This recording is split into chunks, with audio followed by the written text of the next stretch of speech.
Hi, everybody. Welcome to the Dig In podcast. I am thrilled to be talking today with Pavi Gupta. He's VP of Insights and Analytics at Chobani. I am really looking forward to our conversation today, Pavi. Thanks for being here. Thank you for the opportunity. So, we're going to start with an impromptu question. You have not seen this coming your way, so I'm going to start with this one. When's the last time, Pavi, that you laughed so hard you cried? Oh, when's the last time? So, as a family, we have these it's a Bollywood movie. And that's the only Bollywood movie that the boys will watch because Oh, now they only want to watch like Hollywood movies. And we keep watching these. There are 3 or 4 of those that we just keep sequencing through those. So, yeah, we were watching one of these maybe like 2 weeks ago. And yeah, I laughed so hard that I almost cried because it's not like the jokes are already known, but it's like watching the boys have fun. That yeah. is funny. Yeah. Oh, I love that. I miss family movie night. My kids won't do that anymore, so hold on to it while you can. That's wonderful. Well, so tell us a little bit about yourself, your background, and your role today. Yeah, so I was born and brought up in India. My dad was in the army, so I had fun growing up, studying in 10 different schools. So almost every year, every other year, we were moving schools. So what that did very early in my life is wired me to embrace new things. And, even though it's the same country, there is so much cultural differences because of language, food, passions, everything is so different. So that wired me towards that. And therefore, in my professional life, sometimes I feel like I got into a space which is all about curiosity. And, Mhm. the inside space, I started on the agency side, company called Research International, which is now part of Kantar. And then one of my first clients was Coca-Cola, worked with them for 15 years. They took me to different places in the world, and eventually we landed in the US. And then I joined Johnson and Johnson. I was with their Vision business unit for about 6 years. And then we got to like the Midwest, Chicagoland area because I joined SC Johnson, which is in Racine, Wisconsin. And recently I took on a role at Chobani, which is in New York. So kind of right now I'm between, Chicago and New York, going back and forth and looking to see, how we move and all of that. Yeah. What a tremendous background. And I forgot that you started on the agency side. And I think I see that in you a lot. I think you have a lot of empathy for your partners on this side, the dark side of the business, we like to say. So, well, wonderful. Well, let's dig into some of that background, Pavi, because you have a really interesting story from your time at J&J. And our listeners crave inspiration from other leaders. And one of the best ways to inspire is to tell a story. I cannot wait to dig into this story because it is about the vision care division that you worked with, and specifically in a really interesting time in the contact lens category, which, as you know, I have a lot of personal investment in. So go back to the beginning. What was the context at the time of that category, as well as how J&J was thinking about that part of the portfolio? Kind of set the stage for us. Yeah. So again, J&J is a leader in this category and space. So I was fortunate to work with them. It was a very different experience coming from Coca-Cola, which is all about, the product and the happiness in the bottle, and so it's more about the image that you build and everything the associated with those memories. And contact lenses is much more about a functional delivery because, like you need vision correction. But what's unique about contact lenses, it kind of plays in the sweet spot between kind of completely medical versus consumer, right? Mhm. Because do you need vision correction or not? That is not a choice. That's the card you've been dealt with. You and I have been dealt with that card saying we need vision correction. Now, what do you choose to do with it? It's a consumer choice. So that's the mix, right? So the doctor will diagnose you, say, hey, you need vision correction. Okay. So I became a category or a potential category user, not because of a choice, but then Right. how I will address that situation. I could go with glasses, I could go to contact lenses, I could go for a LASIK surgery, or I could just squint and try to make sense out of everything in the world, but maybe that's not good enough. But anyway, so those are still the choices you make, right? Um, and J&J had a really, really good business. This was an acquisition they did in the 80s. It's based out of Jacksonville, Florida. So they also are kind of, away from the mothership in New Right. Jersey. So this is it's a jewel in J&J's crown. It's a great business. They have very sound science, amazing people over there. And the category was, kind of like the business was doing well, but the category was not really growing dramatically, right? So it was kind of a mature category. It's been around. Of course, in markets where you did not have that level of penetration, there was growth, but mature markets, Western world, most of the developed countries, it was pretty stagnant. You had as many people come in, were also leaving. So it wasn't as if you were growing. So that was the business context. And, we were trying to understand like what could be we called it like the barriers and motivations, right, to getting into lenses as a category. Like, why do people decide that they want to or they did not want to? I think many times as marketers, we gravitate towards more, let's go after the fuel, the motivation. And, sometimes we don't balance enough to understand the barriers.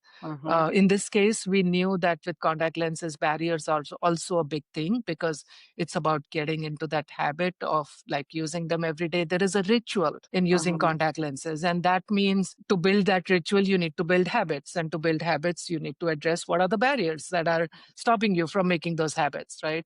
So that's the kind of work we were doing. And we did something very interesting. Like we call it back in the day in Coke, we used to have this group called as the Igniter group. And essentially this was a group that talked about like insights can come from anywhere.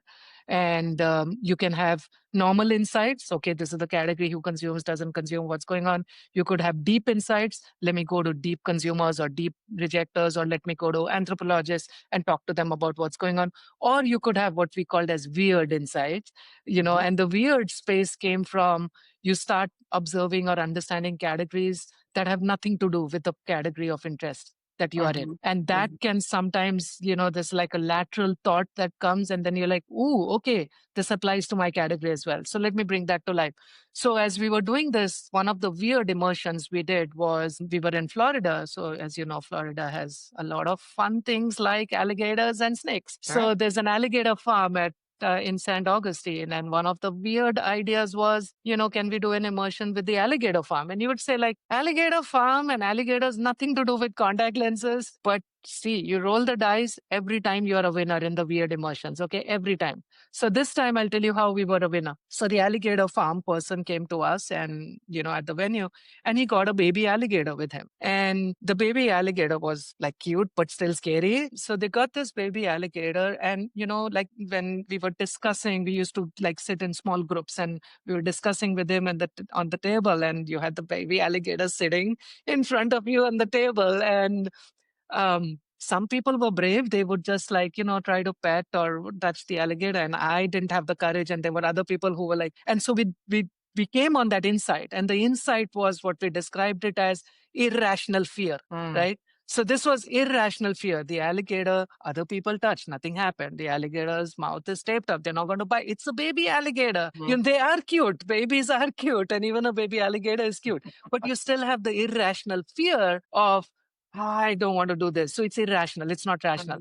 And the analog was with contact lenses that, we actually created a word for it. We call it pocophobia. I don't know if that like Oxford Dictionary included that or not. But there is this insight around people having pocophobia because they feel you need to put your lenses in the eyes and they feel they're going to gouge their eyes. They feel they're going to poke their eyes and it's going to be bad and they just can't get themselves to do it. And so that was it. And we were like, that is irrational fear because it doesn't really like there is no case, there's no medical evidence of that happening. And it's not as if people actually intentionally gouge their eyes, and it's super safe. The number of people using contact lens, number of times in a day, number of people or eyes that it has touched and hands it has touched, and with no incidents at all, right? So it's completely irrational.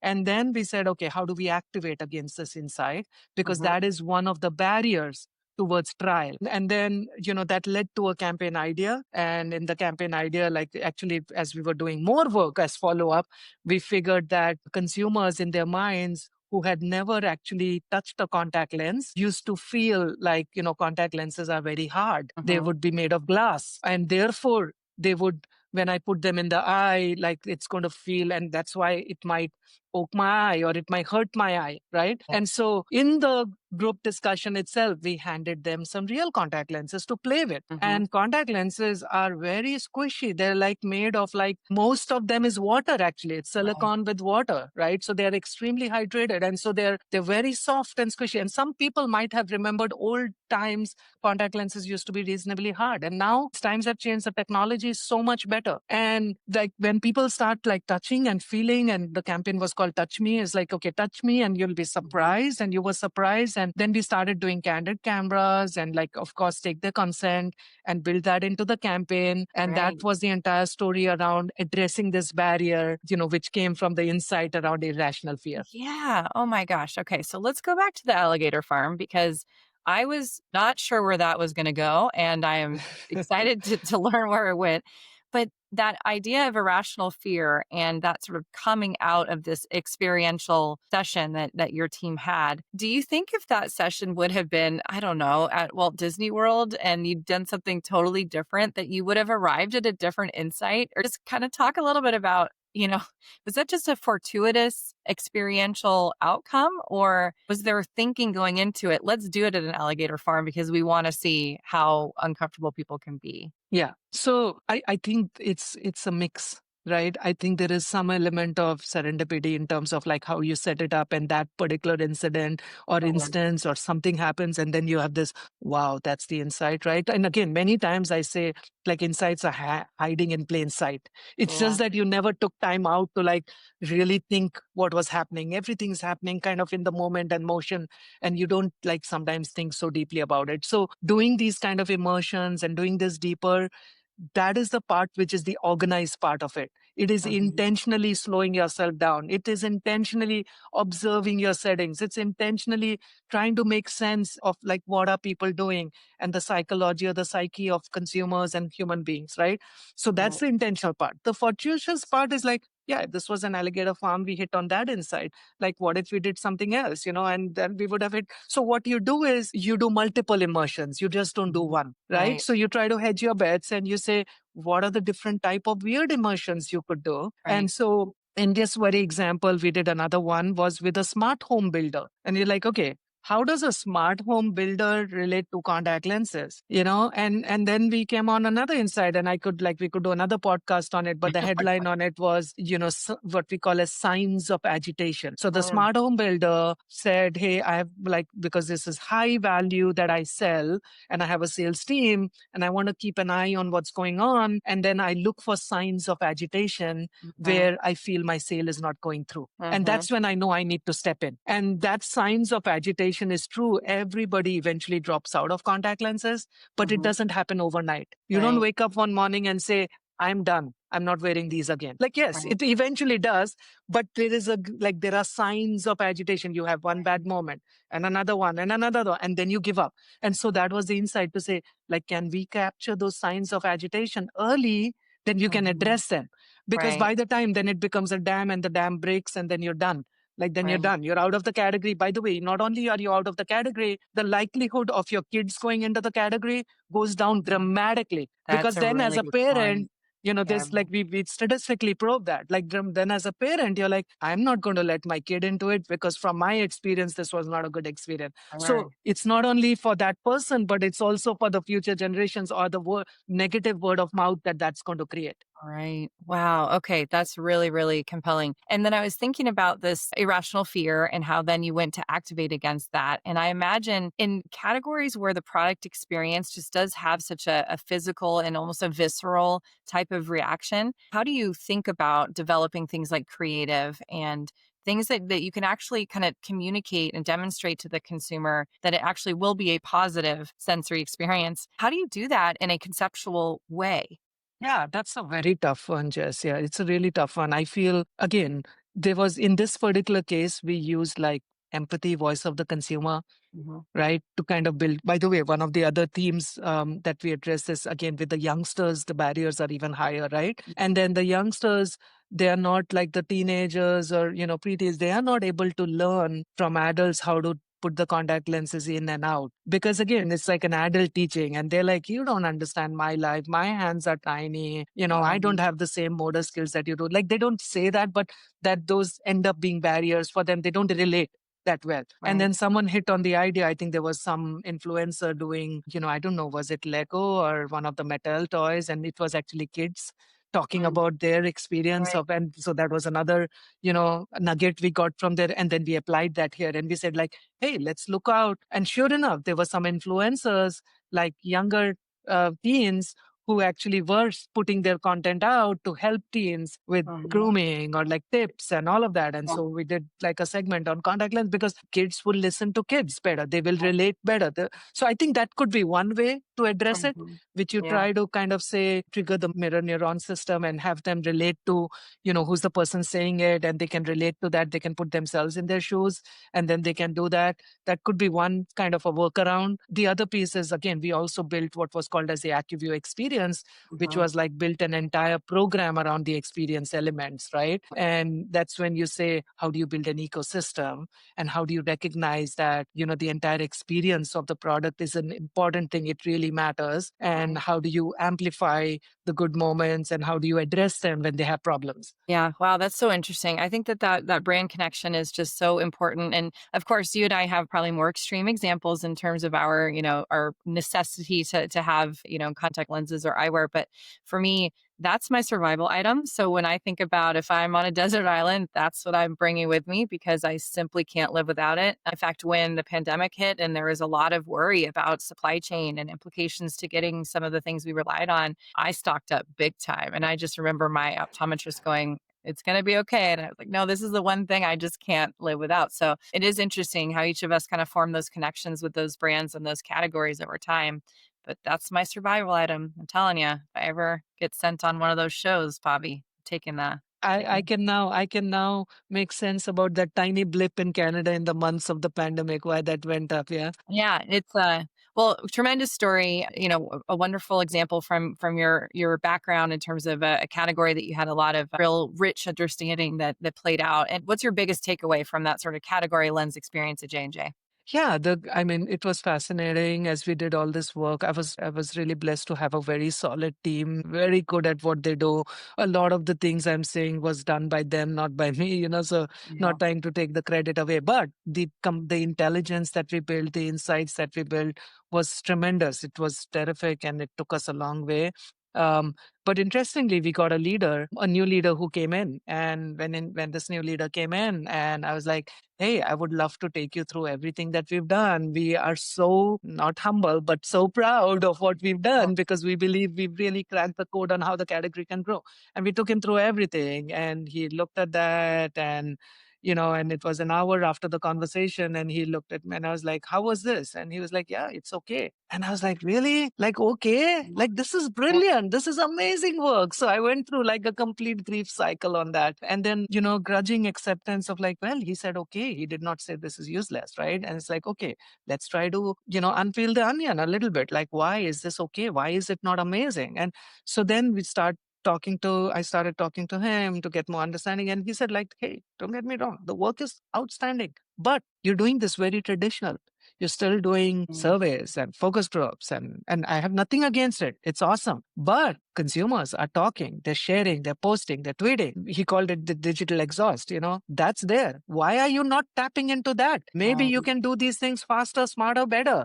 And that's when my kind of horizon started opening out to, like, initially as a very insights and analytics person, we were very like, or at least I was guilty of being close to that. Like, no, no, no, social listening. No, no, no, that's very skewed. It's only mhm. part of, it's not random. It doesn't meet kosher definitions of what Right. randomness spells for.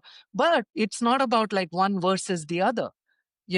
It's Yeah. about like, how do you bring this in? And that's when, like, I built this philosophy which I define myself both personally and professionally, is I call it power of and, right? Mhm. And it's like, every nugget, every piece of work, every way in which you try to understand what's going on is another piece of the jigsaw, and you Yeah. put this all together to get the beautiful tapestry of like what's actually happening behind the scenes as far as the consumer decision making process is concerned, right?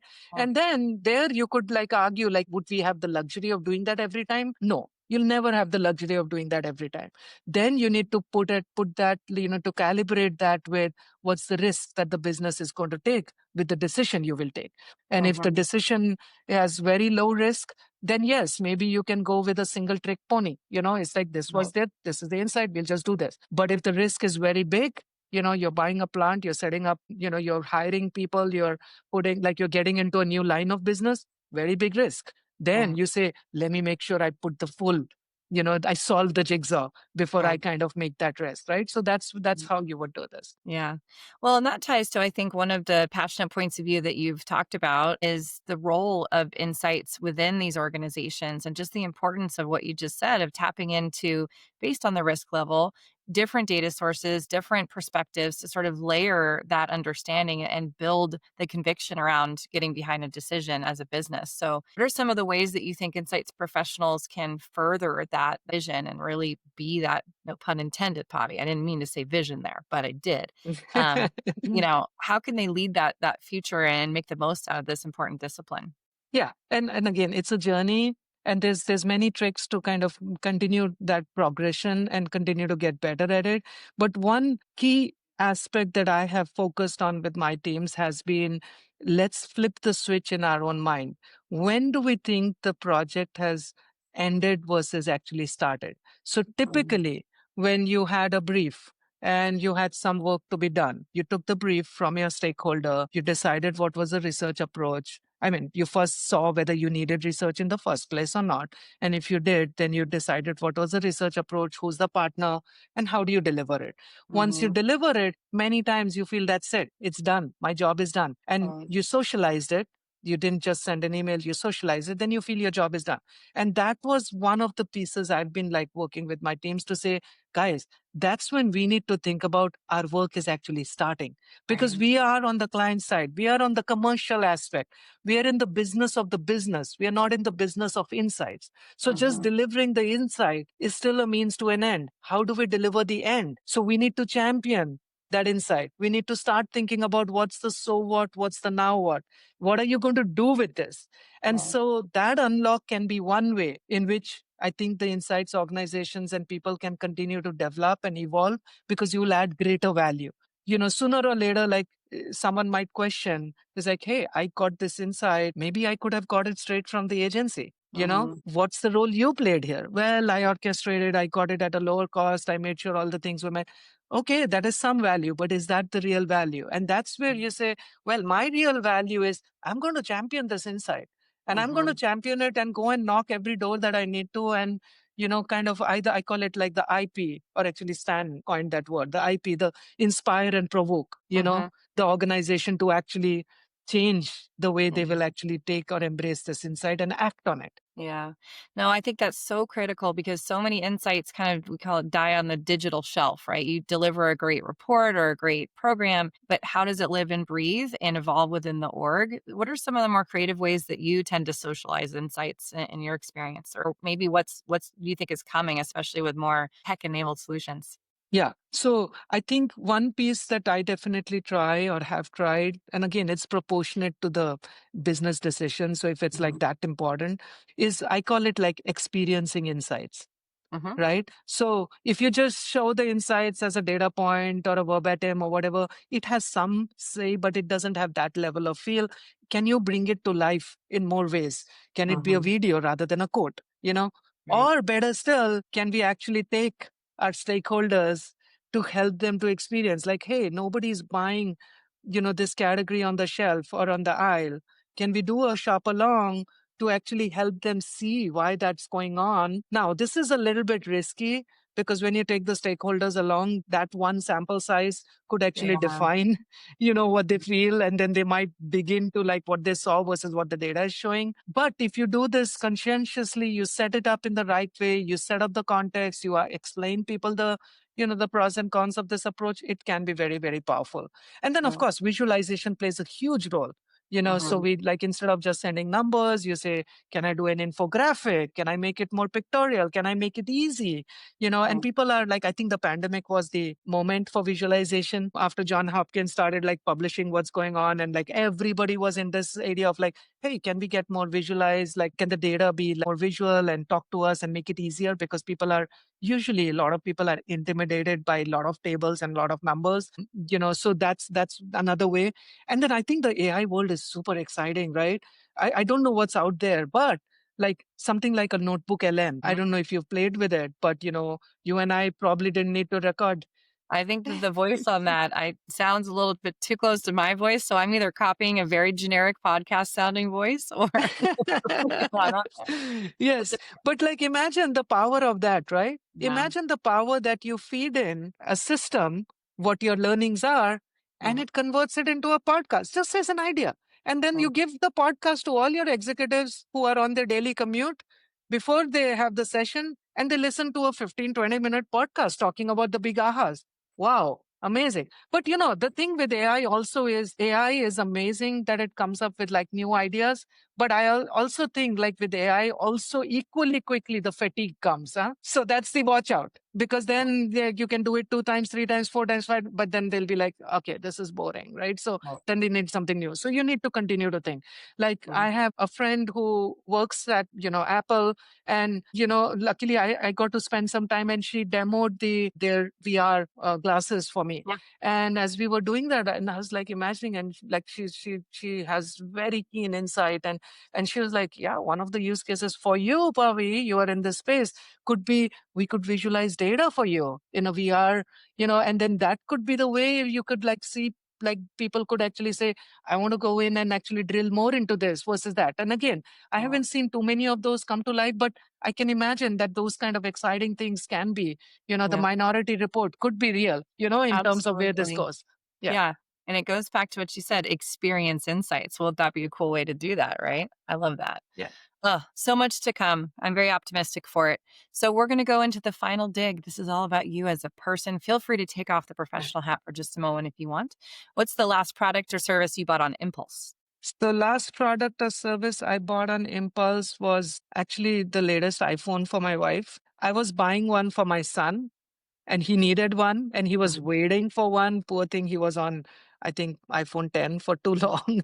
And Mhm. we told him, hey, when you go to college, we'll get you a new one. And then he Mhm. went to college, but the new iPhone hadn't come. So we're like, hey, it makes sense. Just wait for 1 more month. So he was ready.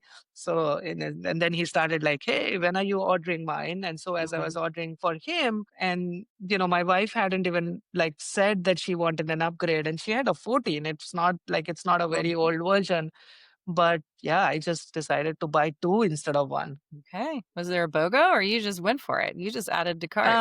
Yeah, definitely, the program helped me because, Yeah. like, with my service provider, they said, like, hey, if you do this, and, here are the benefits. If you trade it Mhm. in, it's a zero cost. So definitely that played a role in the rational thinking. But then there's also an emotional side of it, because I know, like, she's already with the middle one going to college, and like, she's like, I can see that. So I was like, okay, let's just add some flavor. And like, we bought her like the orange, so it's like the Oh, new cool. color, and like it's just something small. Like, it's not going to replace her missing her son, but something, Yeah. something You to know, kind of, yeah, yeah, that close. connection of both of them got it at the same time. Yeah. Yeah. Yeah, definitely. Oh Yeah. man, that feels like an ad that you just kind of developed on your own. This is pretty good.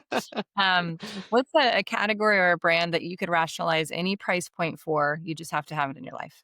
Yeah, I think the iPhone or the iPhone ecosystem is Mhm. one, which I shouldn't say that because then they're going to take prices up. But once you get into the system and like the ecosystem, it's like, my sister's family is an Android family, and our Alright. family is an iPhone family, and like both of us look at each other and then pity each other. It's like, you don't know what you're not getting. Yeah, But it I makes the think I family group think once chats. you're into it, yes. Yeah, yeah, you're kind of pop committed. I get that. I was saying it makes the family group chats kind of interesting too when you know you're on different systems. So this is one of my favorites to ask. Brands have distinct personalities. What's a brand that you would date and a brand that you would marry? Yeah, so I'll stick to this example category. Okay, so Okay. I would love to date an Android phone. Okay, why? Just Because like I just feel the technology and everything, the features they offer are, more out there. Apple, for all its power and might, like sometimes isn't like, some of the features take longer to come into Apple. So I Mhm. do feel like I want to be promiscuous sometimes. There's like, oh, I wish the other day, my sister, then they were taking a picture. They said, smile. And it just took the selfie. And I'm like, that is so simple, but so cool, versus then you're struggling to like, just click it versus it when you smile, it just takes a picture. So yeah, I might want to like flirt with an Android. But yeah, I would still not give up on the Apple ecosystem Okay. because I value my privacy too much. And Mm, I don't want people who are monetizing my data to be, reading more into my life than they yeah. should. And so I buy into that, the Apple privacy promise. Yeah. Yeah. Well, that's got your commitment. That makes a lot of sense.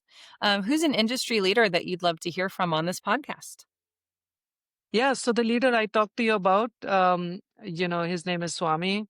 He's the guy who was like challenged me to rethink how I should think about insights, and the Mhm. power of and evolution came in my mind thanks to him. So yeah, he's amazing. I think he would have so much value. He is so curious and so encouraging of our Mhm. profession and our function that's the Oh, kind of leader I would love to. I'm sure people would love to listen to his voice. Yeah. oh, that's wonderful. And then that leads me to my final question because it sounds like you've had a lot of sources of inspiration across the years. What keeps you inspired at work every day? I think what keeps me inspired is this entire thing around, curiosity, because I feel what happens is, almost nature conspires against you because biologically you're wired to conserve your energy. And the Mhm. brain uses maximum amount of your energy, right? So I think over the years, the evolutionary biology has wired us to not think so much and just do things on autopilot. And all of us were kids. And when we were kids, we were all extremely curious. So Yeah. somewhere along the journey, we lost our curiousness. And that's the piece I feel most inspired about when I go to work, and then I have people and teams, and can I re-spark the curiosity in them again, whether Oh, it's through an interesting nugget, a piece of thing that we saw, an analog, or something else that competition's doing, or something that we did, or something that our consumers talking to us about. And if I can like get a few of my stakeholders and colleagues to get more curious, yeah, that keeps me going. yeah. I love it. Well, you have sparked that curiosity in me, Pavi. It truly is always inspiring to talk to you. So thank you for taking time. Alligator farms, contact lenses, it's all part of the journey. I love it. Thank Thank you you. for Thank you, joining. Jess.